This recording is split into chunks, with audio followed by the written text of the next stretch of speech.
Lectures on the Spirit for Young Samurai by Mishima Yukio, first published July 1969. For aspiring samurai, on life. As we embark on our journey through life, it often feels like we're on a quest to uncover the art of living. In my own peculiar case, it seemed only that my life truly began once I immersed myself in the world of art. However, for most, the conventional path takes us from life to art.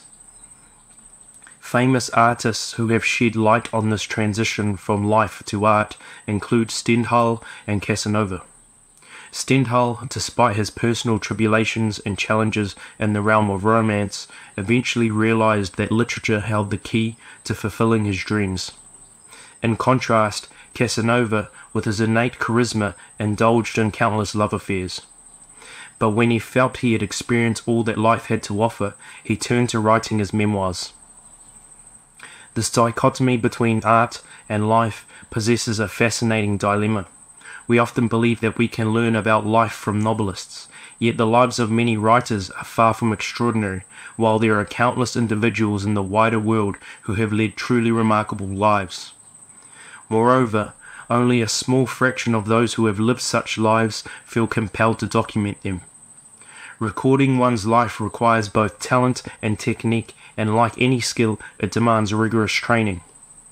But during this training, one may find it challenging to fully embrace life. Similarly, when we are engrossed in life's adventures, it is difficult to focus on art and recording. So when people finally decide to share their life stories with the world, it is often too late. Those who manage to do so in time, like Casanova, are rare exceptions. Conversely, life doesn't always unfold as we wish. We might not always find favor with the opposite sex. To distill all emotions, dreams, and poetry of one's existence into a single novel requires exceptional ability. It is the act of creating something out of nothing, of fashioning an entirely different world through the power of imagination. Imagination often arises from dissatisfaction or boredom. During moments of crisis or intense activity, we seldom have the mental space for imagination to flourish. If imagination becomes a source of neuroses, then wartime Japan, amid air raids and constant turmoil, was perhaps one of the most challenging periods for neuroses to take root. In those times, crime rates were low and the nation's collective imagination was entirely consumed by the war effort. I previously mentioned that my own life seemed to start later than my involvement in art, but this is a common experience among novelists. Someone who begins writing novels at a young age must rely on their limited life experiences and sensibilities. This is more a matter of sensitivity than actual life experience. Writers often discover discrepancies between their life and their keen sensitivities, and they turn to words to bridge these gaps. As a result, the skills and determination they should be using to navigate life get channeled into their craft as novelists. They become professionals, and the most pure, unadulterated, and intense experiences they can find are often in the realm of sensitivity before their lives fully mature. It's why writers are often said to mature through their early works. These initial unstable creations, shaped by their heightened sensitivity, become the cherished foundation of their life's experiences. Not only boyhood, but also infancy holds a special place for writers. In those early years, life is more of a dream than an experience, and sensitivity outweighs reason. Responsibility is evaded and protection is provided. Although it's a different topic, the fact that even in political movements like the National Federation of Students' Self-Government Associations, a certain artistic aspect persists is because some still cling to this youthful world of dream and concepts. Few are truly content from the outset of life, and satisfaction is a rarity. This remains true regardless of the success of any form of social revolution. Art often begins in that dissatisfaction. On art. Recently, I had a conversation with a successful businessman, a former soldier who had graduated from the military academy, now in his 50s. His life had been punctuated by 7 close brushes with death. He had commanded a transport ship convoy that had been repeatedly targeted and sunk 6 times. He recounted how, during one enemy raid, several enemy planes swooped down from the front, right, and back of his ship simultaneously. If it had been an attack from just 2 directions, they might have evaded it with a zigzag maneuver, but when attacked from 3 directions, escape was futile. Depth bombs created towering columns of water around them, frozen in time like works of art. In the face of imminent disaster, he ordered the division commander to lower the regimental colours into a boat and instructed the sailors to jump into the sea. He remained on the ship until the end, alongside a trembling petty officer. The ship slowly tilted, and the veteran captain, now 60, tied a chain around himself as a final act of defiance. At the last moment, he leaped into the sea, but there was still about 60 meters between him and the ship's upright peak. After plunging into the water, he struggled for breath and felt himself sinking, his strength fading. But as he fought against the relentless pull of the ocean, his face finally broke through the surface and greeted by the brilliant sunlight. He floated on the waves, teetering between life and death, until rescue came 36 agonizing hours later. When the rescue boats arrived, they prioritized saving the comfort women and nurses who clung to the boys. Chivalry still existed in the Navy. Men were gradually picked up and revived one by one. To ensure that none succumbed as soon as they were rescued, they were given a dose of spirit enhancers. But the seasoned captain managed to avoid the dose by displaying a high-ranking officer's badge. He was indeed resilient. His life was a relentless cycle of near-death experiences, yet every time he thought death had claimed him, he slipped from its grasp. Life seemed designed to test the true power and resilience of human existence through these brushes with death. Perhaps it is only by confronting the harshness of death that one can truly appreciate the toughness of life. In this context, a life easily shattered by death might be no more fragile than glass. We find ourselves in an era where life appears vague and uncertain. Except for the occasional car accident, death seems to elude us. Medication is readily available, tuberculosis has been vanquished, and conscription, which once threatened young, healthy individuals, is a thing of the past. In a world devoid of imminent danger, actions meant to prove one's vitality often manifest as an unquenchable thirst for physical pleasure or as political movements marred by violence. This environment gives rise to a sense of restlessness, where even art loses much of its meaning. Art is something to be savoured by the fireside in moments of solitude. Without these quiet hours by the hearth, one cannot truly appreciate the beauty of art, the subtlety of music, or the depth of well-crafted novels. For generations of readers, literature was a pastime. Like the James Bond novels that elderly politicians who had tasted both the bitterness and sweetness of life would devour while puffing on a pipe by the fireplace. In Britain, where life is cherished above all, art was traditionally enjoyed in this manner. British art, too, predominantly featured tranquil landscapes and gentle portraits. It did not seek to provoke or stimulate. Even when it did, it merely brought smiles to the hearts of mature adults, offering a means for those who had experienced true adventure to relive it through the pages of a book. The challenge of approaching British literature stems from this tradition. In contrast, more immature societies tend to infuse novels with raw, intense experiences of youth. Russian literature, exemplified by Dostoevsky's The Brothers Karamazov, delves deep into the darkest recesses of the human mind, making it unsuitable reading for retired politicians seeking leisure by the hearth. Such literature serves to torment, trouble, or inspire the younger generation.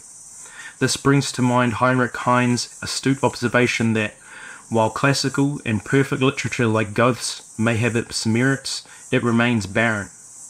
Herein lies the paradox. An era marked by boredom and tranquility may give birth to fully mature art, yet that very art might struggle to captivate the souls unaccustomed to life's anxieties. On politics. The tensions we observe within the realm of art are reflective of a broader issue that extends to the very fabric of human life. In an era or society where opportunities for engaging in acts that expose one to the brilliance of life, real life's toughness, and resilience through encounters with death are scarce, basically in times of peace, stability, and a lack of adventurous pursuits, people begin to outgrow the slow-paced and uninspiring art that they are presented with. As a result, their desires start to spill over from the realm of art into the arena of extreme political action. People quickly grow weary of well-ordered societies of the status quo. They develop a deep aversion, almost to the point of nausea, for the sterile urban landscapes adorned with dazzling neon lights that they once admired during times of war. They start to cherish the dilapidated ruins. This is where the nexus of art and politics comes into play. I believe that these desires exemplify how the elements sought in art ultimately overflow into life and then into vigorous political actions which represent the most profound expressions of human existence. In the past, political actions took two distinct forms. The first involved preserving civil order with moderate, pragmatic goals and earning the trust of the people, while the second aimed to address pressing societal issues through violent means and envisioned an ideal society beyond that transformation. However, these two categories of political action now clash with one another. The image of the politician who pragmatically maintains order has come to symbolize the dull and unexciting establishment. Conversely, the fervor for revolution has been unleashed even in places where genuine poverty and societal contradictions may not necessarily exist. For instance, Nazism, often considered a nihilistic revolution, did not arise solely from the psychological dissatisfaction and nihilism of the intellectual middle class. It had a basis in economic collapse and a substantial population of unemployed individuals. Nazism derived its strength from these genuine social issues. However, the present-day student revolution lacks compelling causes and reasons to secure widespread support, yet it has transcended borders and demonstrated a formidable ability to engulf cities in a whirlwind of revolt. Similar to how the Nazi revolution was labelled nihilistic, there exists a tendency to shift from art, feeling dissatisfied, and relocate what should rightfully belong to the realm of art into the realm of real action. This involves projecting the restlessness of life onto social unrest, artificially creating a sense of vitality through encounters with death and attempting to validate it through acts of conflict. However, such artificially induced political actions are not confined to Nazi Germany. They have become a global phenomenon.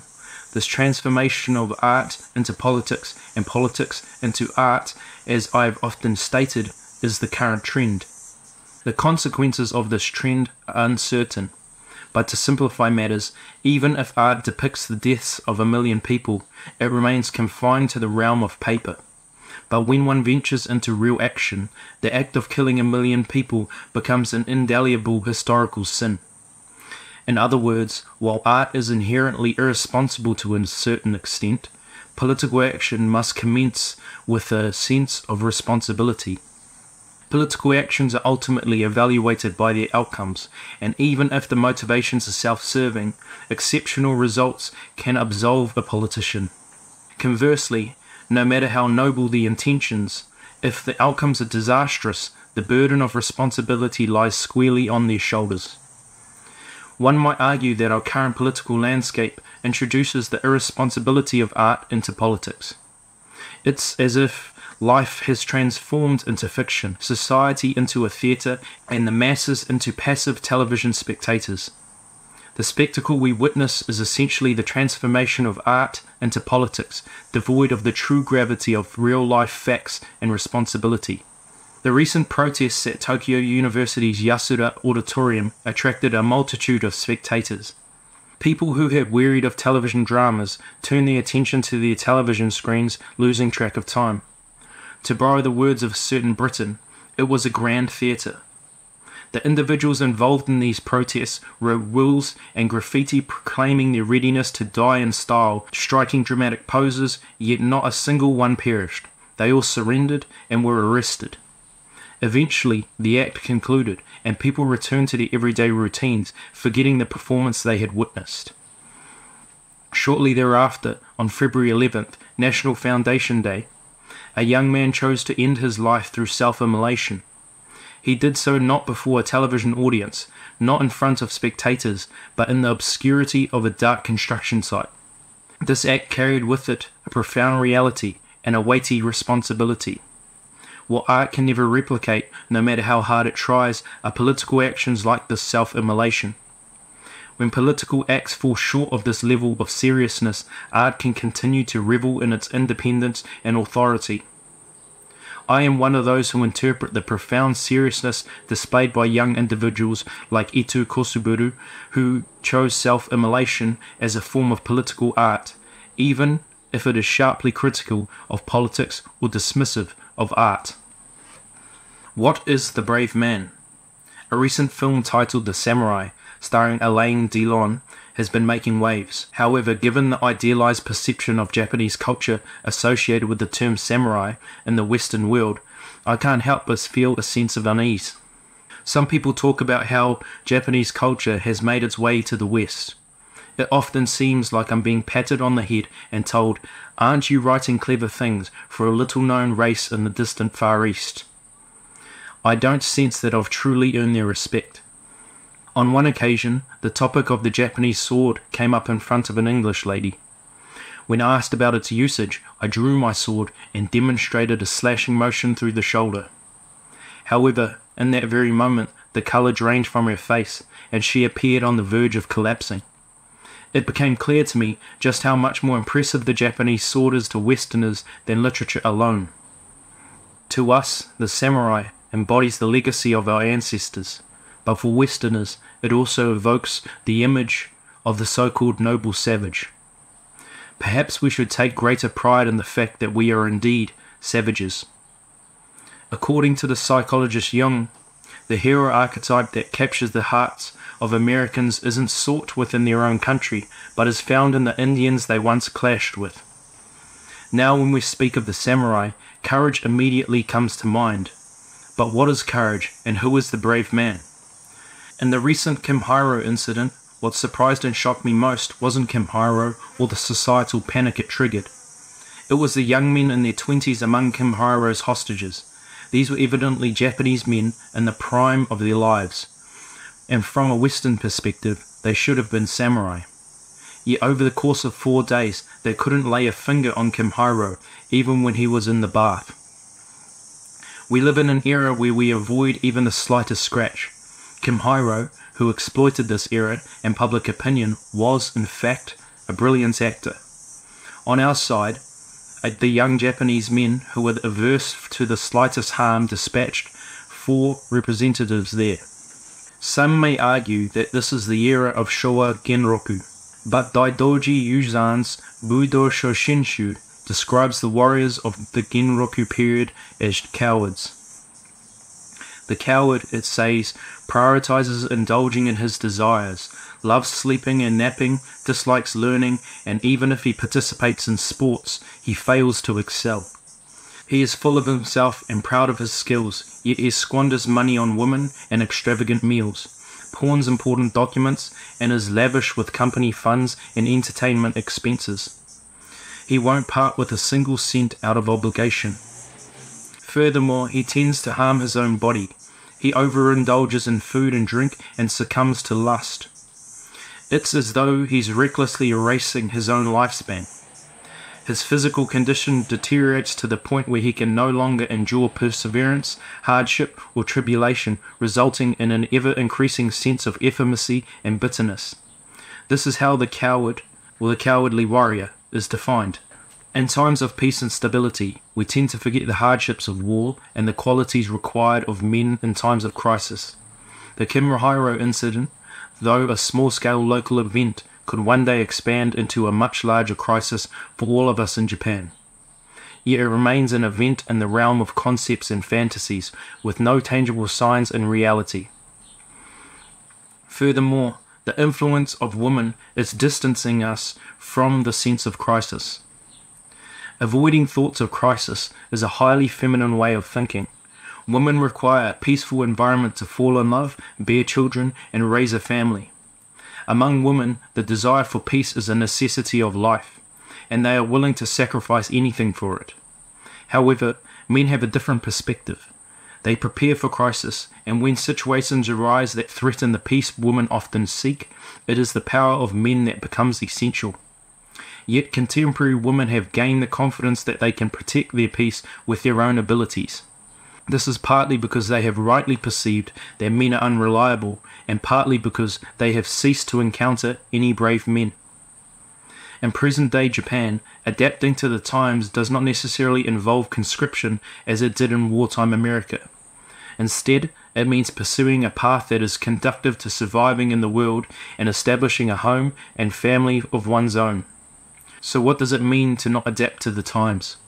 Groups like the Tri-Faction, All Japan Federation of Student Self-Government Associations may serve as an extreme example, but even when they brandish their sticks, the anti-subversive activities law isn't truly enforced, and the issue is resolved within a day or two of detention. Even if the police officers are veterans of the riot police, there's no fear that they will open fire with their pistols. Regardless of how boldly you attack, a formidable opponent will toy with you without deploying excessive force. In this context, the relationship resembles that between a kindergarten and its nurse. As a result, if contemporary brave men have no means to prove themselves, there's also no risk of exposing cowards. Ultimately, courage is tested in life or death decisions, but we live in an era where such decisions rarely present themselves. It's easy to utter words about being willing to die for a cause or take risks, but currently there simply are no opportunities to demonstrate whether these words are genuine. Each time I revisit Budo Shoshinshu, I am reminded that we must look elsewhere for the criteria to determine whether today's young men or samurai are brave men or cowards. What might that criteria be?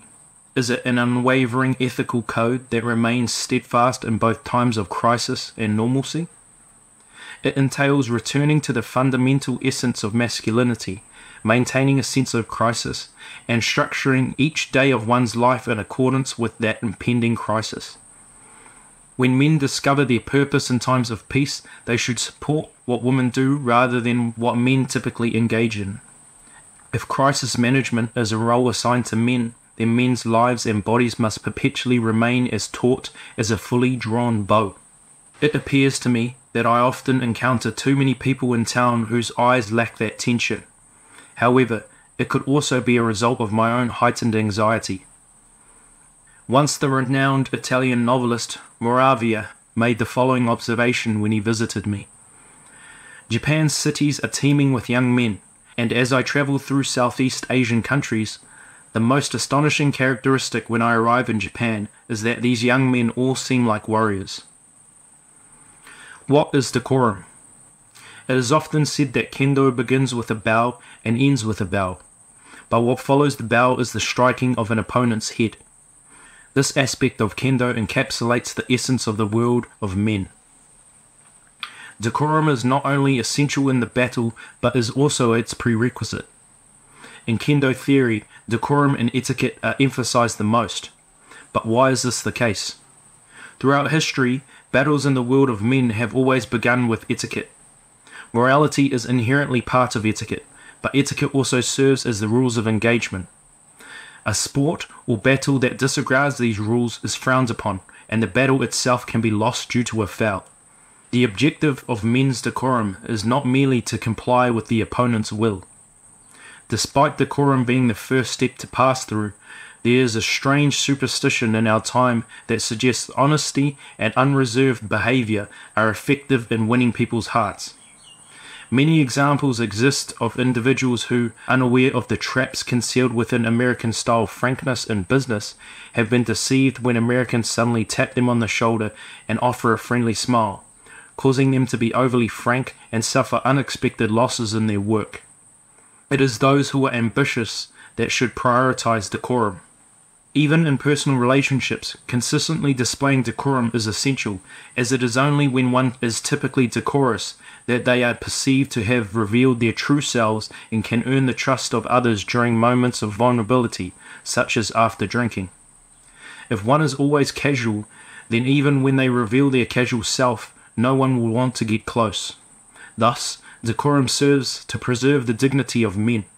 Beneath this decorum, we glimpse the carefreeness and the naturalness of human nature, and it is through this that trust is earned, and success in the workplace is achieved. The decline in phone etiquette is astonishing, with many people failing to grasp the importance of word choice in conveying feelings to their own conversational partners. For example, it has become common for TV or radio to state, "We have decided to deliver your work," when approaching novelists for adaptations or performances. This phrase has even spread among students. When some school stages a student performance lasting 1 or 2 days, my works are referred to as delivered.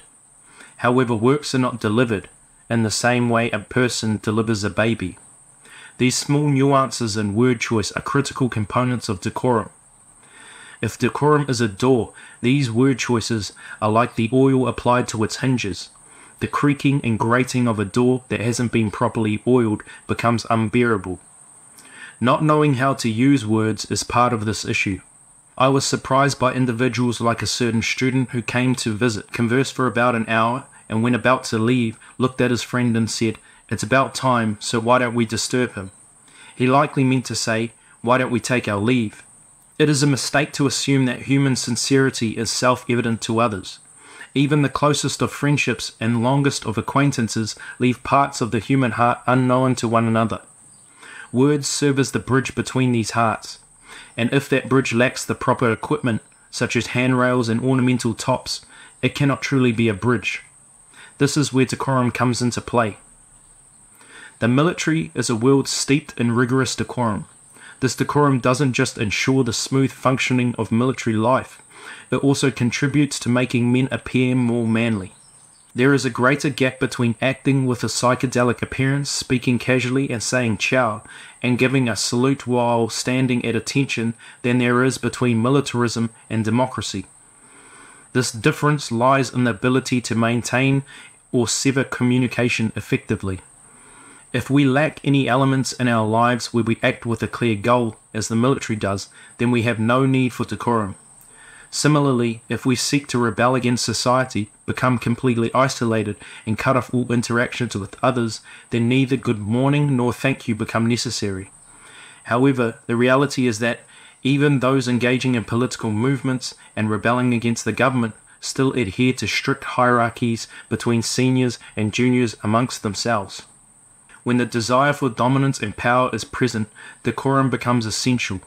Even in personal relationships, it is typically those who maintain decorum that are trusted and are thus successful in their careers. Therefore, despite being part of the revolutionary camp, they are not much less strict about interpersonal decorum than the conservative camp. Professors who may criticize the government vehemently often demand the strictest etiquette from their students in their offices and may even suffer losses due to poorly performed tea ceremonies by their assistants. The world of men, as exemplified by the military, shares similarities with sports. While victory is determined by adhering to the rules, the underlying struggle is often concealed.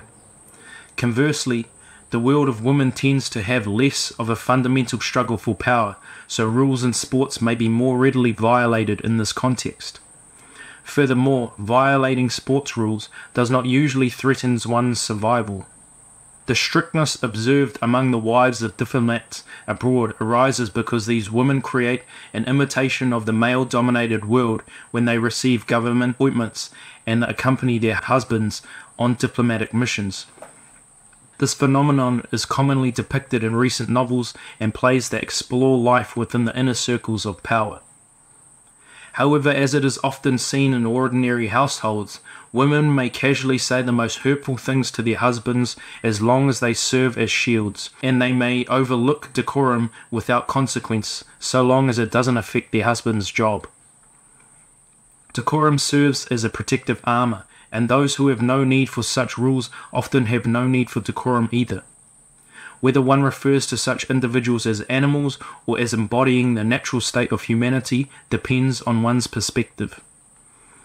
As for myself, I believe that just as a well-arranged kataginu on a kamishimo is beautiful, what truly makes men beautiful is decorum. I will never forget the sense of relief I experienced when I visited Kumamoto during the height of summer. After engaging in kendo training with the boys at the renowned Yojokan Dojo, we sat in seiza.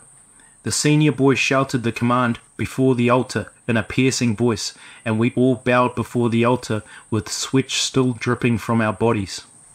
This moment offered a refreshing contrast to the oppressive summer heat. It struck me as a concrete example of how decorum enhances the grace of young individuals and how those who live at life in a world without decorum appear unattractive by comparison. On the body.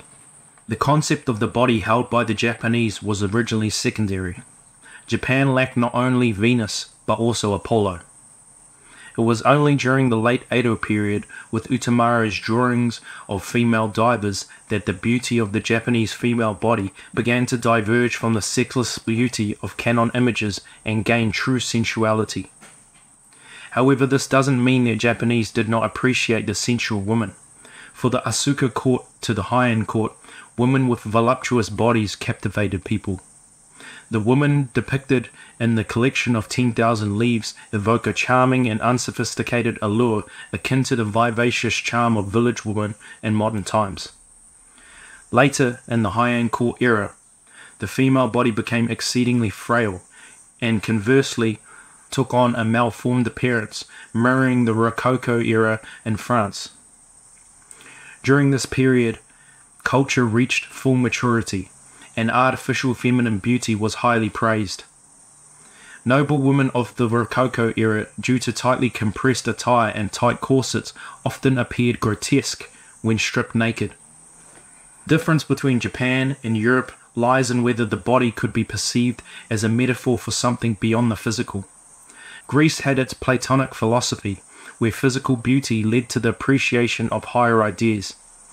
Passing through the gate of bodily beauty to reach the realm of ideas was a fundamental concept in Greek philosophy. In contrast, Japan, influenced by Buddhism's rejection of this world and the body, did not value the body as the body, nor did it consider the body as a manifestation of something greater than itself. In essence, there was no reverence for the body in Japanese culture. Japanese notions of beauty revolved around good looks, character, clothing, mental beauty, and in some cases, the faint scent of a perfume in the dark, reminiscent of the beautiful woman in the tales of Genji. Even today, the Japanese are often moved by auras rather than physical attributes. Tanizaki Junichiro's literature, which began with the Western traditions of body worship, but ultimately leaned towards the beauty of the female body enveloped in the weight of an old Japanese silk kimono such as an ashikari, represents a uniquely Japanese transformation and a return to Japanese tradition. The male body was even more neglected than the female body. While the female body was at least glorified, it was never venerated as the body itself, let alone as a symbol of something transcendent. In fact, the display of the male body was limited to certain professions and was often associated with the lower classes or the uneducated. This viewpoint was prevalent throughout pre-modern Asia. Muscular men were considered of low-class laborer origin, and the men to whom women were supposed to whisper words of love to were expected to be frail and lacking in muscle. This perspective led to the Japanese philosophy of action becoming extremely spiritual. In Greece, the body itself was seen as aesthetic, so beautifying the body was synonymous with human and spiritual improvement. In Japan, expert martial artists believed that training in martial arts techniques was directly linked to the spiritual values, independent of body aesthetics. For example, it is impossible to imagine what kind of body Miyamoto Musashi had. He is often seen as a composite of superhuman martial arts skills and a philosopher born from a deep spiritual quest. The body that existed between these aspects of his identity was considered nearly non-existent. After World War II, the Japanese concept of the body fundamentally changed under American influence. American society places greater emphasis on physical appearance. Company presidents in America may be considered unfit for their position if they do not meet certain height requirements, and even university students with uneven teeth may be seen as unsuitable for adult society as they are expected to smile constantly. With the increasing role of television, where values are determined by the instant reception of visible human images, even presidents may undergo cosmetic surgery and become preoccupied with television makeup. This is a natural consequence of the American body cult. Whether one likes it or not, a society where a person's entire value is determined by their visible impression naturally succumbs to a body cult, which can be seen as the degeneration of Platonism. Even if what is visible is beautiful, it does not necessarily guarantee mental value. The Greek proverb, "the healthy mind is lodged in the healthy body," is likely a mistranslation, and the correct translation may be, "let the healthy mind be lodged in the healthy body." This discrepancy highlights the perennial challenge of reconciling the body and the mind. The cult of the body promotes both the reverence for the body and, paradoxically, contempt for it, reducing it to a commodity. Without the body undergoing the process of reverence, beauty is quickly commodified and tainted by commercialism. Marilyn Monroe's tragedy is an example of a beautiful body being sold piece by piece. Today, we find ourselves at the crossroads of two extreme cultural ideologies. Within the Japanese psyche, a spiritualism that disdain for the body persists, while American-inspired body cults are gaining ground. People often grapple with how to judge others, torn between these conflicting values. It seems natural to propose that, even for men, we should elevate the mind through physical perfection and elevate the body through mental refinement. Oscar Wilde's words in The Picture of Dorian Gray, once considered a paradox, now ring true. His statement sought to heal mental ailments through the body and bodily ailments through the mind, using the senses to cure mental troubles and the mind to address sensual issues. One of the primary reasons for this misunderstanding of the body lies in the inseparability of the physical beauty and sensual beauty. This relationship not only shapes the destiny of humanity, but also determines how people perceive beauty. On loyalty, I find it truly baffling how many young men today seem to disregard punctuality and frequently break their promises. While punctuality and promises may not seem like earth-shattering concepts on their own, they play a more substantial role in our lives than we often realize.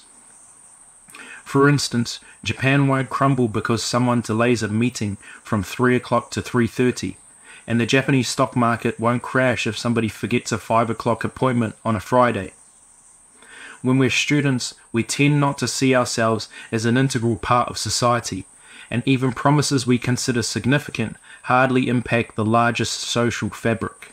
It's only when people of this ilk step into the workforce, taking up their roles as society's cogs, that they gradually comprehend the weight of their responsibilities. Some individuals, like window clerks or those in mundane positions, paradoxically start asserting themselves recklessly. The less they cared about punctuality and promises during their student days, the more likely they are to become content as society's cogs. The essence of punctuality and promises isn't found in the actions themselves. The world won't crumble if they are broken. But in the world of soldiers, every second counts. Soldiers are meticulous about punctuality because a delay could cost lives in battle.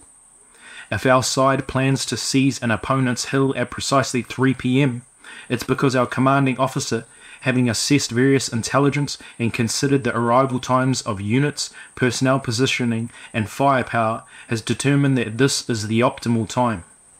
If we fail to repel the enemy at that set time, we risk annihilation at the enemy's chosen time.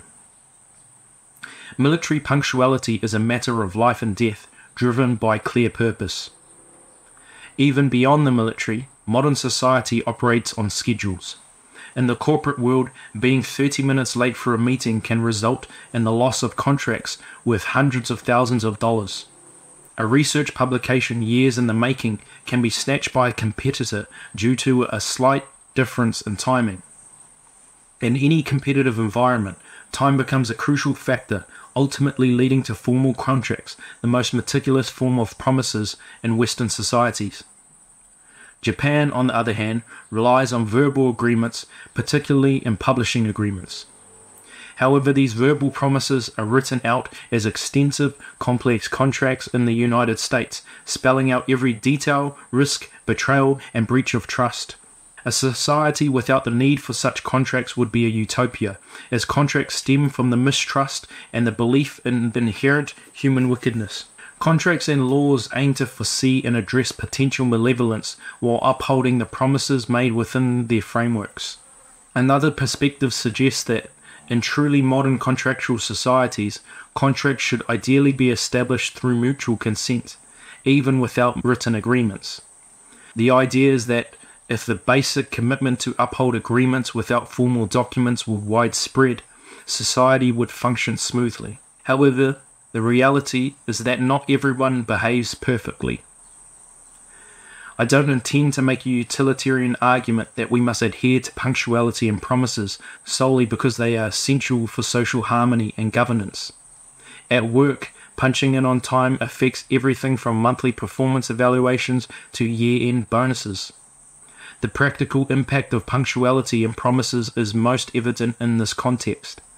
My point centers around loyalty, not the mere act of keeping promises. Whether you're a prime minister or a beggar, the importance of honoring a promise should remain the same because it's about your loyalty. In Ueda Akinari's tale, The Chrysanthemum Pledge, two close friends exemplify the beauty of human loyalty. When one friend could no longer physically make it to their promised meeting place at the appointed time, he kept his promise even in death by appearing in spirit to his friend. This promise was solely about friendship and loyalty, with no personal gain involved. Staking one's life on something without personal benefit may appear foolish, but I firmly believe that the essence of promises lies not in the modern contractual society spirit, but in human loyalty. Time is an irreplaceable resource in everyone's life. A day in June 1968 is both a unique moment in human history and a personal experience that will never recur for each individual. Even the slightest promise, whether for pachinko or go-go dancing on that day, should carry significant weight. It's tragic that we often awaken to the importance of time and the urgency to enjoy life only after youth has passed. In my play Yuya, I depict a businessman inviting his beautiful grieving mistress to a cherry blossom viewing to cheer her up, recognizing that the beauty of that year's blossoms and the peak of her own allure would never return. Even promises made for the sake of pleasure should be grounded in loyalty. I have always disapproved of people, regardless of their beauty, who fail to keep their promises because, in my view, all pleasures are rooted in loyalty. By emphasizing loyalty and valuing promises, even when they are made for hedonistic purposes, we can grasp the fleeting moments of pleasure before they slip away forever. On pleasure. The term pleasure first crossed my path when I encountered a children's version of Arabian Nights during my childhood. It immediately intrigued me, but the context in which I encountered it, filled with grand banquets, women, delicacies, and alcohol, left me with the impression that pleasure was associated with vague prohibitions. While I couldn't quite grasp its essence as a child, I had a vague sense that it was somehow connected to sex, though the link between the two remained a mystery for a long time. In modern society, however, people don't typically experience their first pleasure in such a splendid setting as the tales of Arabian Nights. For men, sex often appears as anxiety, fear, isolation, and the confrontation with something incomprehensible. It takes time for sex to become connected to pleasure because in our modern world, money is seen as a prerequisite for the emergence of pleasure. We find ourselves striving and succeeding in various aspects of life to link pleasure with sex. Modern society often either commodifies or sterilizes sex, forcing us to win the harsh battle for existence to connect it to that wonderful, magnificent pleasure. It seems that young people today are on a mission to strip all elements of pleasure from sex. Recent stories such as those about individuals cohabitating with multiple partners suggest a shift in how people view human connections. Some argue that in a world where weekly magazines serve as the grapevine, television offers glimpses into friends' lives, and radio acts as a conduit for conversation, sex with others becomes another form of communication. I will delve into this idea further shortly. I recently watched an engaging film, Romeo and Juliet. Although I've often found Shakespearean works on stage and screen rather tedious, this adaptation by Zeffirelli was a constant thrill, depicting one thing above all else: passion. It might be the first time passionate love, as Stendhal put it, was so vividly portrayed in film. Perhaps the youth of the actors, a 16-year-old boy and a 15-year-old girl, played a role, but their impatience in the exchanges and the way they exchanged rapid kisses upon meeting made it clear their passion was at the forefront. While there may not have been pleasure, there was certainly passion. Youth sex is best categorized by this blind, unknowing passion, a beauty adults appreciate because they've forgotten the underlying suffering. In the realm of sex, passion and pleasure seem to stand in opposition. In simplistic terms, one might say that young people epitomize passion while adults seek pleasure. However, today's youth aim to liberate sex even from passion. Pleasure often comes at a cost, making it inaccessible to many young people. Passion, on the other hand, requires no financial investment but demands a readiness to risk one's life. Hence, for young individuals who are neither willing to gamble their lives nor have the means, the experience of sex remains confined to a conceptual, peripheral activity akin to sex on the pill. It's inevitable for these young people to feel discontentment in a society that can only offer them a diluted form of sex during their most intense years of desire. Some adults attribute the actions of the National Federations of Students' Self-Government Associations to the abolition of red light districts, but this perspective is flawed. When red light districts existed, the Japanese were still naive. Young men who sought sexual experiences through these districts simultaneously left room for passion and knew how to nurture it. With the source of passion now cut off, society has been pushed closer to a form of pleasure that comes without a price tag, akin to the effects of a sleeping pill. This shift, where all forms of sex are moving closer to the escapist pleasure obtained through pills, could be seen as the most significant phenomenon of our time. So what is pleasure? In comparison to Western countries, Japan retains certain Asian characteristics in its purchasable pleasures, with pleasure quarters being the pinnacle. Personally, I may not have the means to enter these establishments, but I appreciate the refined and utterly meaningless enjoyment of a luxurious Japanese evening of pleasure when I'm invited by others. In these quarters, men are judged based on their status and wealth. Geishas categorize men as customers, love customers, or lovers. They provide pleasure to their customers, varying the intensity of pleasure and passion for love customers, and for lovers they share passion and in some cases their own wealth. This exquisitely structured world of pleasure is gradually fading in Japan. The bars of Ginza no longer embody this refined form of pleasure. What is essential to these first-class pleasure quarters is the atmosphere, refined conversations, and the highly artificial makeup, attire, and hospitality of the women, and the subtle sophistication that transcends sexual allure of the aging geishas. These elements constitute the essence of pleasure. Indeed, one can purchase these pleasures with money. Surrounding oneself with these four types of geishas, aged, mature, young, and child geishas, envelops one in all facets of woman's charm, innocence, beauty, maturity, elegance, mischief, and the joys of femininity beyond sex. In this kaleidoscope of sexual experiences, intoxicated by top-quality alcohol, one finds oneself immersed in pleasure. In Kyoto, gaining access to upscale cafes requires proper introductions, which are indicative of one's social status and wealth. Young individuals must become lovers of geishas at some point, using the allure of their youth to approach these forbidden pleasures. I've known several young men who have embarked on this path. The particular joy of becoming a geisha's lover isn't hard to grasp. It's the cynical pleasure of glimpsing society from its underbelly, of witnessing the unsightly aspects of authority and financial power, all while coming into contact with true emotions of women involved in these trades. For young men, this can be the most intoxicating experience because they learn the folly of conforming to respectable society.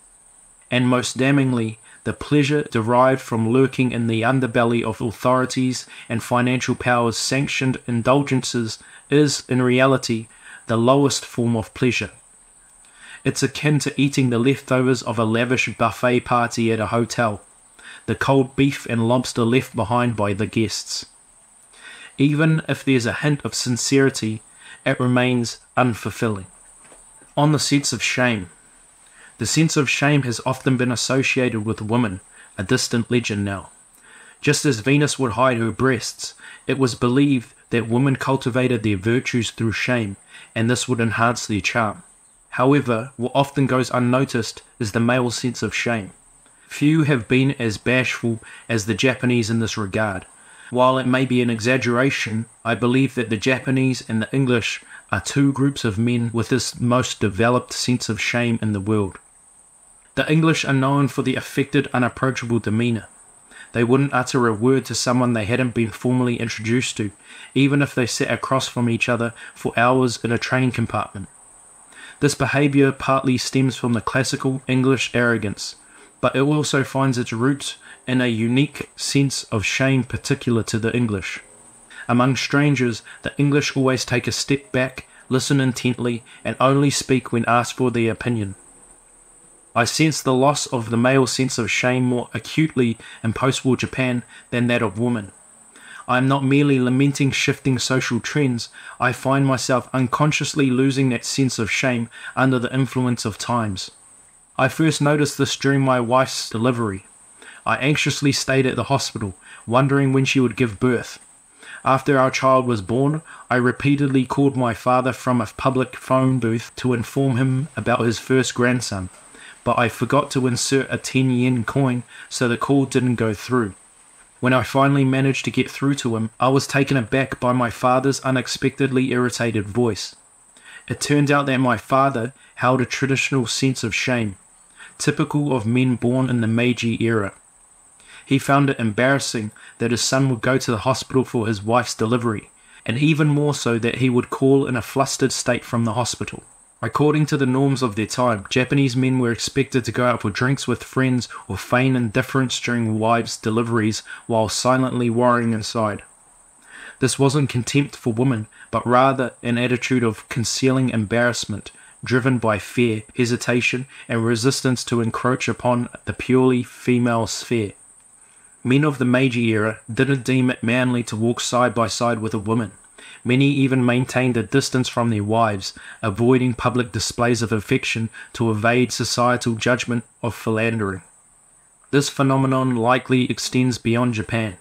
The post-war trend is often seen as Japan inheriting these behaviors from its feudal past, but I recall a similar instance in an old American film that left an impression on me.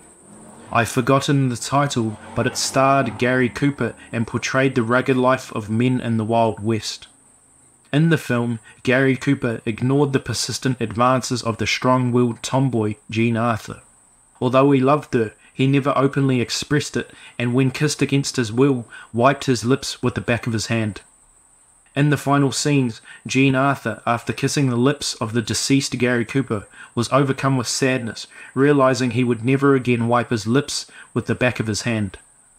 There is likely not a single young person in Japan today who would rush to wipe their lips after being kissed. This male sense of shame was intrinsically linked to the notions of manliness. Men and women maintaining their distinct spheres, not openly expressing their feelings regardless of their inner emotions, was an essential element of love.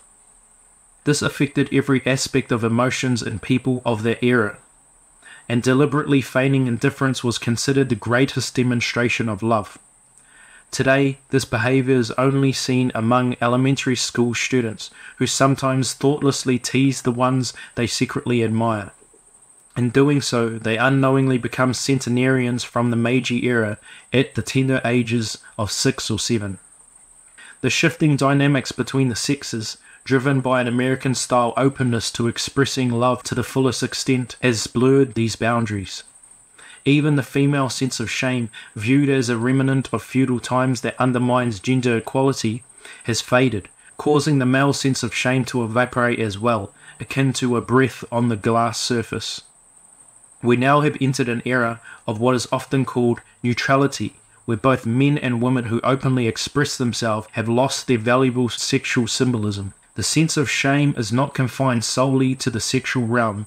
The Japanese tradition of saying things like, "This is but a humble offering," or "This isn't a delightful gift," when presenting gifts to others is gradually fading. American-style customs have become more prevalent, aligning with our lives in an era where individual freedoms and rights have expanded. In a time where people boldly assert their immature and uninformed opinions in the name of free speech, prudence and restraint in expressing one's views have been forgotten. People, even in the matters of politics, voice their opinions without a shred of shame. Adults often applaud how today's youth openly express their opinions as the new face of Japan. But my generation also held strong opinions in their youth. However, we harbored an inexpressible sense of shame, feeling embarrassed and hesitant to reveal our young and immature perspectives to adults.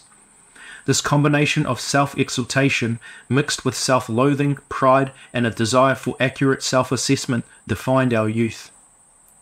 When observing how young people today voice their opinions without restraint, the absence of a sense of shame appears intertwined with a lack of reflection. I once received a postcard criticizing my misuse of kana characters, suggesting that making 20-odd errors on a single page, despite me being an author, reflected great ignorance and a lack of education. However, this person not only failed to recognize preform kana usage, but also showed no inclination to reflect on her own ignorance.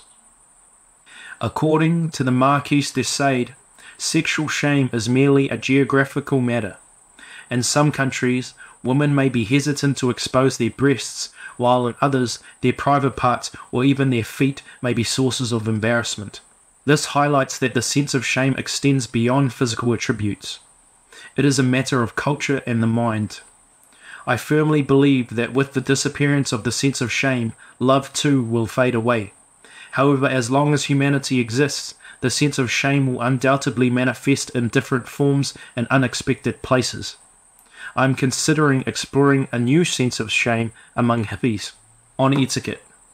In Tokyo, there is a lady, the younger sister of a first-class hotel manager, who has been a prominent figure in elite society since before World War II. She insists on ladies first in any interaction with men due to her extensive time when spent living abroad. Once, when she dined on Japanese cuisine at the hotel where her brother worked, she sat resolutely in front of the alcove in a Japanese-style tatami room and was infuriated that the food was not brought to her first. This hotel generally adheres to the principle of ladies first, so she questioned why they needed to prioritize serving men when it came to Japanese cuisine. She sternly instructed the hotel staff that even for Japanese meal, if women were present, the dishes should be served to the women first. However, to the best of my knowledge, this practice is unique to this particular hotel, and it's only here that plates are presented to women first when serving Japanese cuisine. Similarly, my cousin grew increasingly frustrated with the concept of ladies first during his time in New York. While leaving restaurants, he would become irate at the expectation that he should drape his coat over his wife's shoulder, and while pretending to do so, strike her in the back with his knuckles. His wife complained that this was painful and distressing. My wife and I have come to an agreement. When we enter Japanese restaurants, I go in first, and when we enter Western-style dining rooms, my wife goes in first. This means that if you view etiquette as nothing more than a game, it loses its significance. Moreover, this game can be a burden due to various matters of pride. While it may seem like women are being honored when they go first or are seated in cars ahead of men, it's odd that no one has noticed and been bothered by the fact that they are not truly being respected but protected as the weaker sex.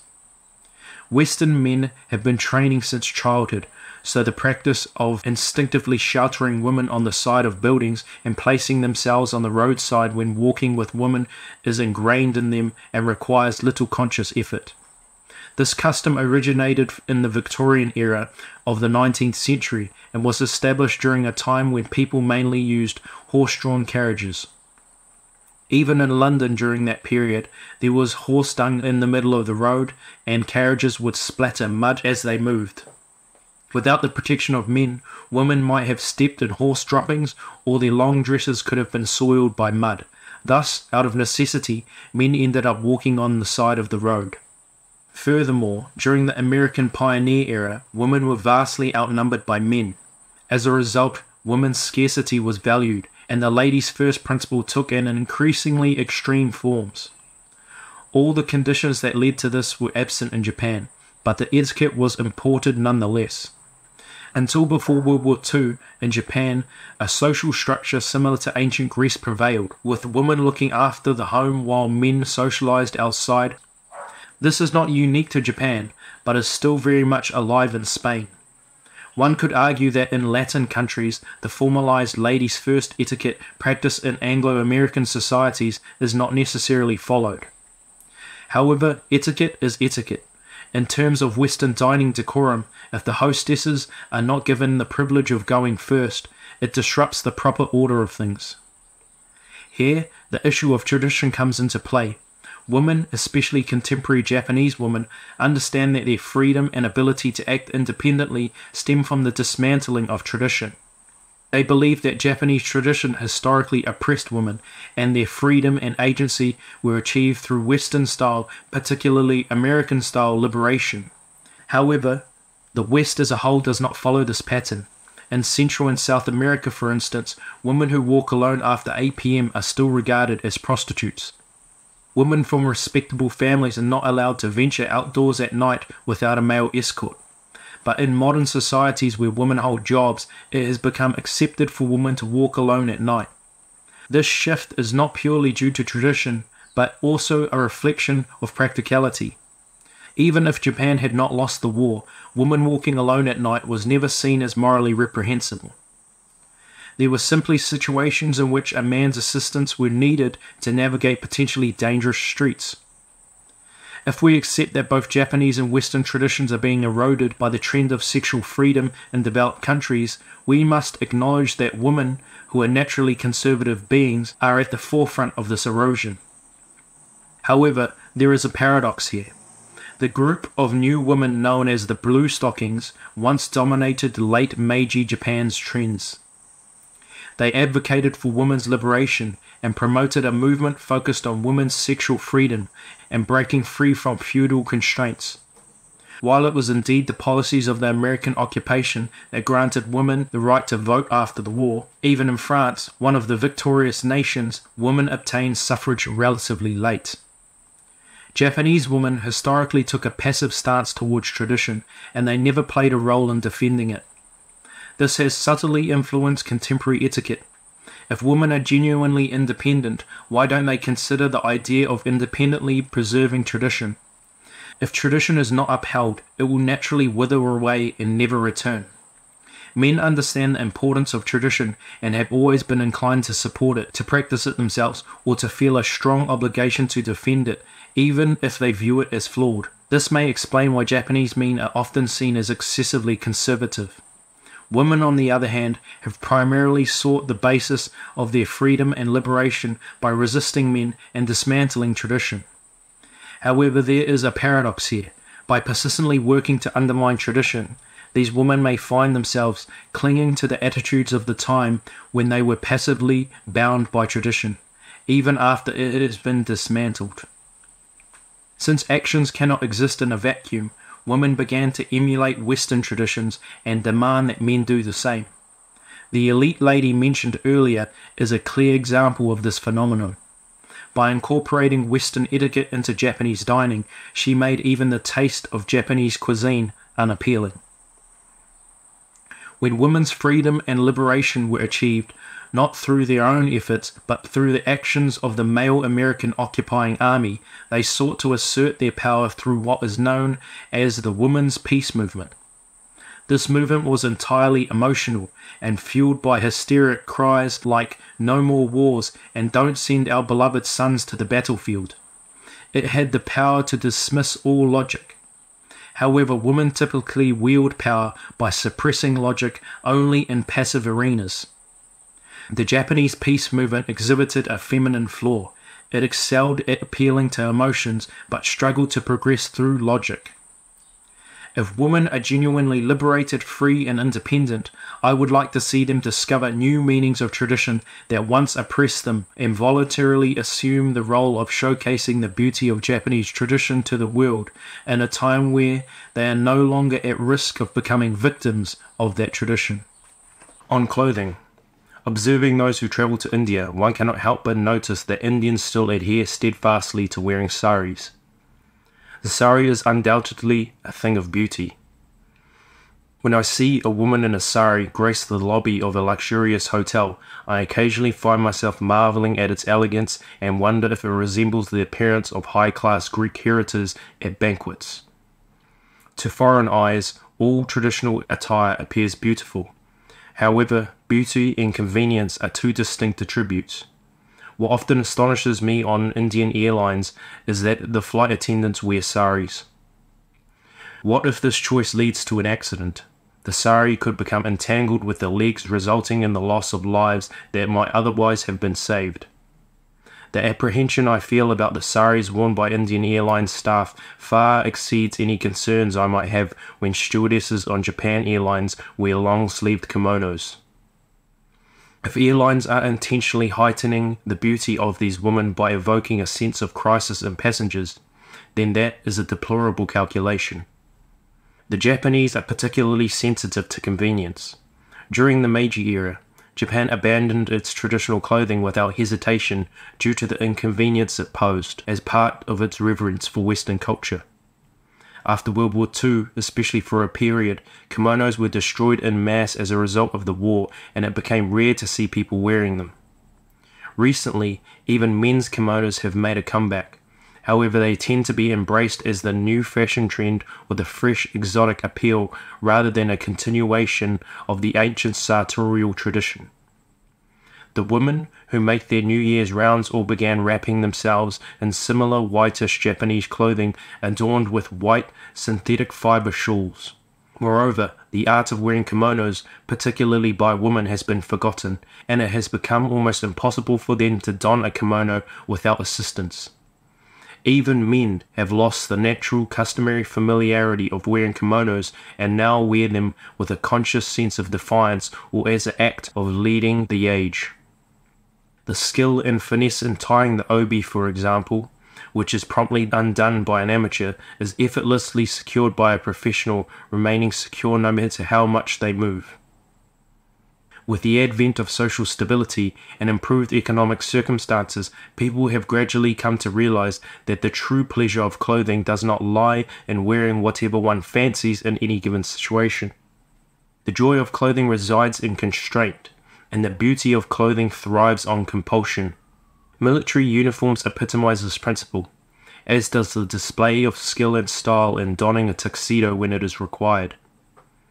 The hippies, with their disregard for sartorial conventions and their liberation of fashion from the confines of power, restraint, and tradition, can be seen as a product of tourism and the international exchange and standardization of exoticism among nations. Today, it no longer surprises us to encounter a Japanese woman wearing a sari on the streets of Ginza. In an era where sartorial customs adopted without tradition or history in a given place no longer raise eyebrows, we are reminded that clothing only holds meaning within the context of social coercion. Seasonal clothing changes were a strict custom in times when the cycle of seasons dictated sartorial traditions. In the past, when July arrived, one had to wear awase, a lion's kimono, regardless of the weather. This practice persisted until my grandparents' generation. Sartorial customs embodied discipline, distinction, social compulsion, and even morality. The ancient tradition of married women blackening their teeth is no different. It was a demonstration of a woman's physical competence. If we narrow the focus to men, we live in an era where Western customs are so ingrained that we cannot even enjoy a drink without wearing a tie, and high-end hotels and restaurants enforce strict decorum. Such customs did not exist immediately after the war. The transplantation of Western customs to Japan began with the perception of all things Japanese as barbaric and can be traced back to the early Meiji period. At the pools of top Japanese hotels, signs read that fundoshi, traditional Japanese loincloths, and erizumi, traditional Japanese tattoos, are prohibited. This reflects a prejudice against both for being purely Japanese. Yet we cannot measure our daily lives by the proper traditional Japanese way of wearing a kimono. Inevitably, a double standard emerged, and kimonos transformed into luxurious secondary attire for those who tired of their suit hobby. Suit tailoring costs a mere $1,000 at most, while kimono prices have no ceiling, often reaching $3,000 or $4,000. High-quality kurumega-suri, which students once wore freely, now command prices of $4,000 or $5,000. This renders them unaffordable for students. I have a deep affection for kurumega-suri, and went to great lengths to have kurumega-suri kimonos and kokura hakama made. Such traditional student attire is no longer sought after. In the past, when things were more orderly, someone my age would have been considered eccentric for wearing kurumega-suri kimonos and kokura hakama. However, in today's climate, when kimono themselves are so expensive that young people rarely wear them, kurumega-suri and kokura hakama are not usually even for someone my age. Consequently, kimonos originally varied significantly in status based on class and associated differences in economic power. The managers of traditional inns could gauge a customer's spending capacity with a single glance at their kimono. In today's world, where more young people are willing to forego books and economize on food to spend money on clothing, it is increasingly difficult to judge individuals based solely on their attire. Thus, people's status symbols have shifted from kimonos to cars or watches. Kimonos symbolizing our classless society have fallen into disarray. Amidst all of this, we find ourselves enjoying the pleasures of class without the weight of class prejudices. This is likely how young people who enjoy wearing tuxedos feel. In fact, even tuxedos have their own rich history. Those who were expected to wear tuxedos would never wear jeans, while those who donned workmen's overalls would never consider wearing tuxedos. Thanks to our classless society, we now live in a world where we can freely transition between workmen's overalls and tuxedos. Both Japan and America today are structured in a way for a night or a moment anyone can accompany a woman in an evening gown or a cocktail dress and savor the pleasure that the old upper class once did at their favorite places by spending varying amounts of money. However, sadly, the people surrounding us are all pretend members of the upper class. In exchange for not being genuine upper-class members, those who enjoy themselves in tuxedos and evening gowns have successfully evaded the intricate feudal shackles that once burdened the upper class. On seniority. I recently came across some rather disconcerting words in an essay collection, Mes Poisons, by the famous 19th century French critic Sainte-Beuve. They go as follows. Having seen failures, eccentricities, acts of madness, and ignoble deeds among many esteemed individuals above the age of 40, it seems to me that, although youth may have its recklessness and rashness, it is serious and wise, while it is, on the contrary, in the latter half of life that we lose our way and become frivolous. These words have had a profound impact on me. I, who have been inclined to underline text that resonates with me, noticed that I had not marked this book when I read it 20 years ago. It appears that these words failed to make an impression on me at that time.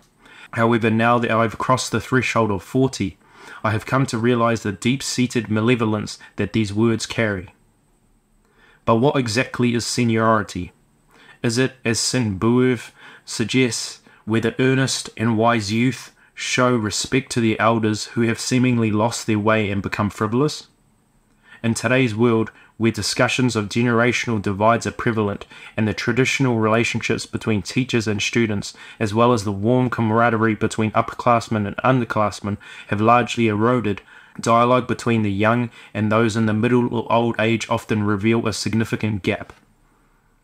Recently, I participated in a large conference on the issue of Tokyo University, along with 15 or 16 other attendees, including professors, members of the Tri-Faction, National Federation of Student Self-Government Associations, and alumni like myself. While the dedicated professors spoke politely, stating, "We are considering your viewpoints and conducting careful research, as well as engaging in self-criticism," the Tri-Faction members hurled insults and mockery across the table, exclaiming, "What the heck are you talking about? And don't lie, you idiots." I couldn't simply stand by, so I interjected, saying, "Since the students are attempting to engage as equals, I would like the professors to also address the students as equals. Please refrain from using polite language. If they say, 'fuck,' feel free to respond in kind." The earnest professors became visibly agitated and rapidly altered their tone, retorting, "In that case, we will do so. But what's with the attitude of you people?" I found this amusing. The frightful aspect of life lies in the absence of any guarantee of maturation or development. No matter how much knowledge and culture we amass, there is no assurance of obtaining stability or comfort in life as a result. To me, seniority appears to be the term that holds true when the age gap is not too significant. Even among upperclassmen and underclassmen separated by just 1 or 2 years in sports clubs, the meticulously maintained etiquette and decorum a gratifying sight. Particularly in martial arts, any deficiency in respect and decorum between upperclassmen and underclassmen may result in a traditional form of punishment. In the fear of facing such consequences, and in the observance of a hierarchy based on fear, one can find a semblance of seniority in contemporary society. In the past, beyond the stringent seniority within sports clubs, there existed a broader social custom of reverence for the elderly. Sporting clubs represented a microcosm of a society structured on an extensive hierarchy of senior and junior relationships. However, the elderly have now learned techniques for flattery, adeptly asserting themselves and subduing young challengers without relying solely on respect. The juniors who have grasped these techniques, young men, have come to view the hierarchy of seniority merely as a tactic for advancing in life, driven by the pursuit of worldly gain, personal utility, and success. Yet this phenomenon is not confined to the present day. It has been ongoing since before the war. Respect for the elderly is a hallmark of agricultural societies. In matters of agricultural technique, only experience holds weight. Over time, individuals naturally come to understand the laws governing changes in climate, the termination of bountiful or meager harvests, the timing of planting, and all phenomena that may initially seem erratic. To the casual observer, these phenomena may appear as the whims of nature, but it takes many years to transform them into established laws, accumulate experiential knowledge, and achieve tangible successes in technique. Thus, aging becomes a necessity. The younger generation likely heard the elderly speak of such matters and consequently adopted the practice of respecting their elders and upholding seniority. In contemporary society, however, it is not necessarily the case that the elderly possess all the knowledge while the young are devoid of it. The elderly may, in fact, be more informed about the latest developments in the world of entertainment on television than anyone else. I recall my late wife's grandmother in her 80s who would watch television all day. She could tell me everything about the newest jazz and pop singers, from their teenage private lives to their food preferences, like their fondness for tempura and dislike of animetsu. We live in a society that will likely become increasingly information-orientated in the future. Consequently, the role of passively and attentively awaiting information may fall on the elderly. With the progression of the technological society, a facet of the information age, the sphere of the young may expand, while the technical knowledge of the old becomes less relevant with each passing day. Since the effective utilization of information necessitates new technological knowledge, the information gleaned by the elderly who spend their days watching television may eventually lose its value. Promoting seniority in such a society is indeed challenging. Earlier I mentioned that the seniority observed between upperclassmen and underclassmen separated by 1 or 2 years in sports clubs may have been regarded as a form of fiction. Yet these individuals endure their present hardships with the expectation of attaining a superior position the following year. When ordered by the upperclassmen to sit in seiza for an hour, enduring the pain of sitting on a wooden floor, they undoubtedly persevere in anticipation of subjecting the freshmen of the subsequent year to the same discomfort. This type of perseverance was also prevalent in the military, often seen as a model of a classless society. You may find it peculiar that I refer to the military as a model of a classless society, but pre-World War II Japan was a society characterized by a rigid class structure, from the aristocracy at the top to the commoners at the bottom. Only the military managed to create a separate world within its ranks, nullifying social classes through its strict hierarchy in a closed society. It seems that in Japan today, having become a classless society entirely, there emerged a society reminiscent of the old, where age difference constitutes the primary hierarchy. In the military, bullied recruits endured with the dream of one day becoming officers and subjecting new recruits to the same treatment. If they did not support their seniors during their initial phase, they would not be able to wield authority once they themselves become seniors. On the other hand, as I mentioned earlier, the erosion of age-based hierarchies due to societal changes leaves us in a world where not only seniority, but also the desire for a hierarchical ladder may diminish. Nonetheless, one thing is certain: whatever form of freedom society adopts, people will eventually tire of it and seek to construct ladders that allow them to advance ahead of others, proving that they possess a broader perspective than those who follow behind. The question then becomes whether the ladder is wide or narrow, whether people can ascend it side by side or are constrained to climb it in a single vertical column. Seniority represents the morality of that narrow ladder, but regardless of how broad we make it, it may never eliminate humanity's desire for such a ladder. When seniority is no longer esteemed, it may well be inverted, with youth becoming the primary object of respect. On nerds. During my time in senior high school, a period that coincided with the war, fervent militarist students pointed fingers in our direction during a speech contest. They claimed that it was scandalous that, in such a critical juncture for Japan, there were nerds among us, pale-faced and absorbed in literature.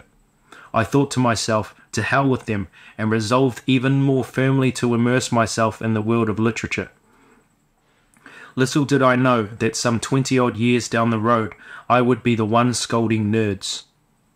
However, I have no intention of becoming like those from an era who berated nerds while cloaked in the shield of power and war.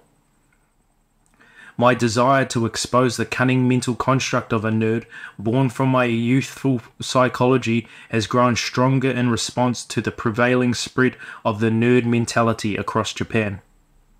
Just as a crab retreats into its burrow, literature provides the ideal refuge for those who seek solace within their comfort zone. In the realm of literature, any excuse is acceptable, and it thrives on the premise that it has no connection whatsoever to the real world. True nerds are those who forsake all interests and pursuits beyond the realm of literature and think nothing of inconveniencing others with their ideal lifestyle, one that permits immorality and dissolution. I've always harbored concerns that literature itself could erode morality, and I've witnessed time and time again the pitfalls that ensnare those who seek morality on life's purposes within its pages, often unwittingly. Thus, I am acutely aware of the perils inherent in literature's allure for young men. Those who seek life's purpose in literature typically do so because they harbour some dissatisfaction with their real lives. Instead of resolving their dissatisfactions in the real world, they seek refuge in another realm. They search for meaning or morality within literature, hoping for a chance at redemption. Literature that caters to such nerds is invariably second-rate. The harm it causes is relatively minor, and its impact is tolerable as long as young men are affected by this second-rate literature. I won't name any specific authors, but such literature exists in all areas. This kind of literature is designed to inspire individuals towards higher ideals. It skillfully nudges average human morality upwards and paints life in a slightly brighter hue, all the while deceiving its readers. The novelist, in the role of a teacher, imparts clever insights. They offer hope to despondent young men and provide the strength to start anew for those who have faltered.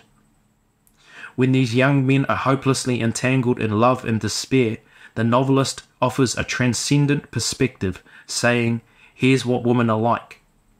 When they grapple with poverty, the novelist teaches that there are values beyond money.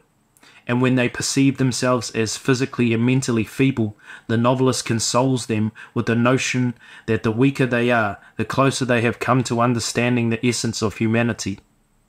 It's akin to the gentle guidance of a nurturing mother or teacher. This literature often weaves in humour and crude charm, introducing elements that schools, fathers, or upperclassmen wouldn't touch. Even in literatures targeted at young boys and girls, one can find countless examples of this. Girls begin reading such literature as early as the 3rd or 4th grade, and while their vague dreams crystallize into beautiful innocent loves, they ultimately collide with the realities of the world. Nevertheless, they are bestowed with the courage to live with vigour. However, true literature diverges from this path. The most pressing danger of real literature lies in the unvarnished portrayal of the dreadfulness inherent in human existence. It doesn't resort to frightening and menacing tactics like those found in haunted houses at amusement parks. Instead, it imparts a message through exquisitely beautiful prose and captivating descriptions. It reads that an irredeemable darkness resides within human nature, making it all the more disturbing. The better the literature, the more diligently and persistently it drives home the message that humanity is beyond redemption. While religion may be the next step for those who seek life's purpose in literature, good literature leads individuals to the brink of a precipice, leaving them there without providing a bridge to the realm of religion. Consequently, those who awaken through the aforementioned life-affirming novels are, in some respects, better off. Those who come into contact with this first-rate literature confront the precipice and lack the talent to create similar works of their own, often fall into the illusion that they have reached that precipice solely through their individual prowess. This illusion spawns various consequences.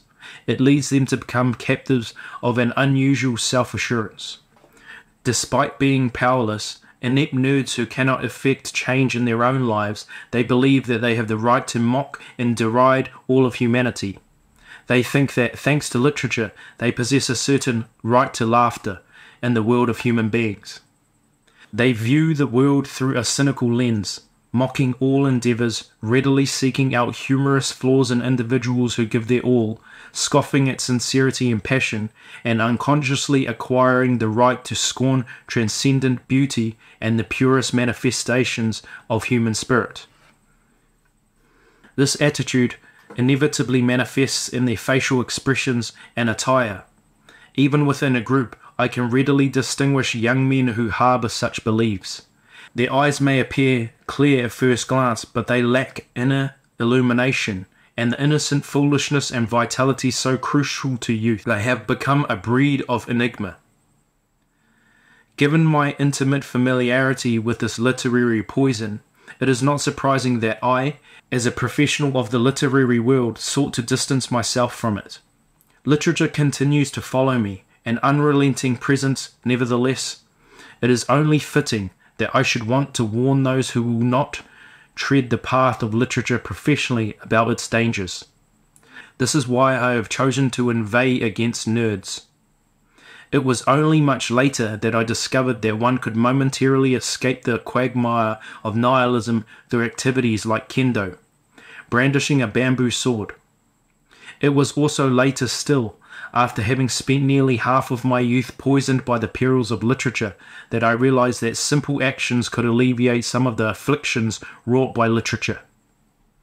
If possible, I wish for young men consumed by literary fervour to awaken sooner, and among them those who bear within themselves the inherent poisons of their own nature, not influenced by external toxicity, should go on to produce numerous literary works as men of letters. On effort. The saying "effort makes genius" has long held sway as an adage that highlights the importance of polishing one's skills and abilities. In societies that venerate success, this maxim was regarded as a gem, a testament to the relentless endeavours of those who, amid fierce competition, strive to achieve recognition. In Japan, especially, the value of effort has been unwaveringly upheld. After the Meiji Restoration, Japan underwent a period of profound transformation. While it had a class structure of sorts, it was not as rigid as the society of England. In Japan, any talented students, through sheer effort, could gain admission to a prestigious university and ultimately ascend to the positions of Prime Minister, CEO of a major corporation, or Commander-in-Chief of the military. In this sense, post-war Japanese society has remained remarkably unchanged. The Japanese people, numbering in the tens of millions and confined to these narrow islands, have moved the entire nation through their unwavering commitment and fierce struggle. The democratic character of Japan becomes evident in the fact that the value of effort has never been questioned. Effort is a non-aristocratic quality. In contrast, English aristocracy, steeped in the traditions of gentleman's education, often look down upon those who study too hard or read too many books. While the English aristocrats received a basic education and acquired knowledge as gentlemen at places like Eton College, it was considered the bare minimum. Beyond that, they were expected to engage in various sports and focus on cultivating an aristocratic presence and demeanour. In essence, innate qualities were prized over effort. Effort makes genius was considered a philosophy of upstarts and, conversely, scorned as an expression of a frantic striving by those without wealth or social status to attain recognition. A clear example of this can be seen in the relentless efforts of the underprivileged individuals such as the black athlete who sought to become world-class boxers.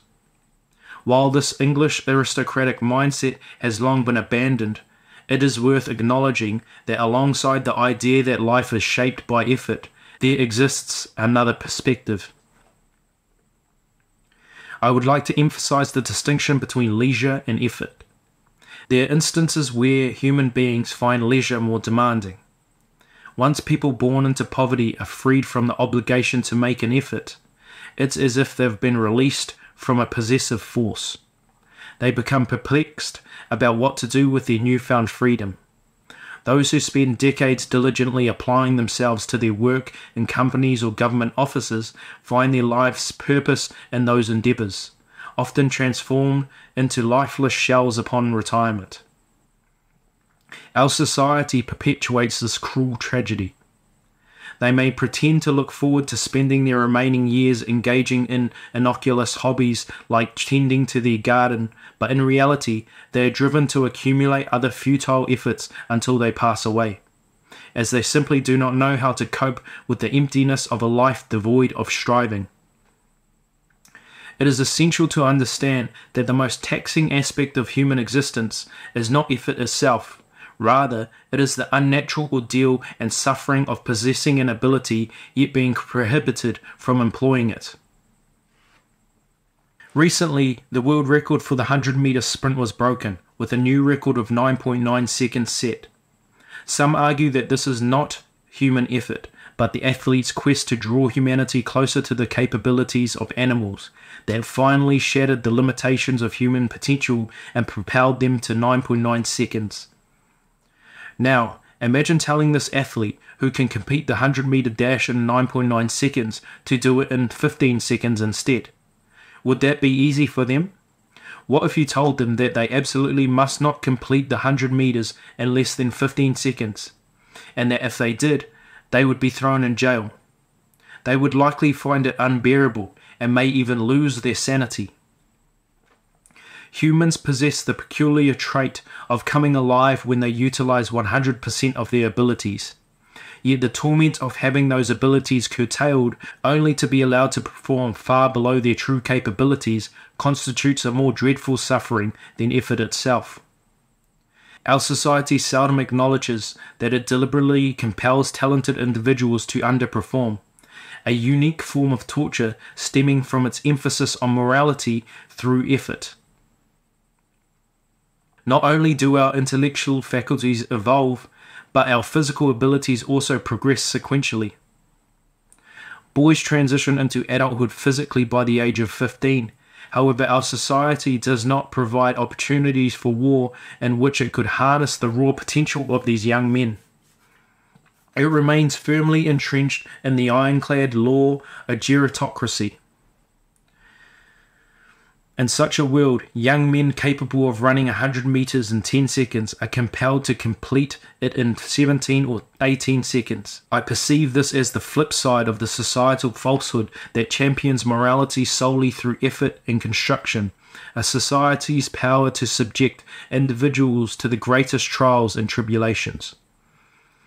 We should also consider the student movement from this perspective. Today's world imposes a bourgeois morality on young people as a whole, telling them, if you lead a leisurely life, maintain order, and obey the adult world, we guarantee you a good life. You'll have children, a beautiful spouse, and a lovely home. One day we'll pass on the right to govern this society to you, but you'll have to wait another 30 years for that. So for now, sit tight, study, and don't rush. Naturally, students must put in effort as students. After all, a student who does not study is not truly a student. However, the rhythm of society as a whole forces those who can run quickly to run slowly, and those who can run slowly to speed up. This, I believe, lies at the root of distortions in contemporary Japanese society. On the one hand, there is an abundance of energy capable of enduring prolonged efforts. This group is sometimes underestimated due to their youth, and it's essential to note that not all of them possess extraordinary abilities. However, in accordance with the nature of Japanese society since the Meiji era, they are also required to put in effort. Regardless of how much effort they expend, they find that the societal walls remain unyielding. Consequently, they develop an adaptable morality that compels them to complete the 100 meters in 15 seconds. In that moment, their energy forsakes the opportunity to unleash its full potential. On the other hand, the age group that takes 30 seconds or even a minute to complete the 100 meters, referred to as the managers, bears an overwhelming burden. To handle it alone, they are forced to run the 100 meters in 15 or 16 seconds, even if it means pushing themselves to the limit or attempting the impossible. This is because it's too risky to leave it to the young ones. Therefore, while they may appear somewhat content and lead desperate lives, believing that life revolves around effort and that they must set an example for the young generation, they may suddenly succumb to heart attacks or strokes. Afterword for Young Samurai.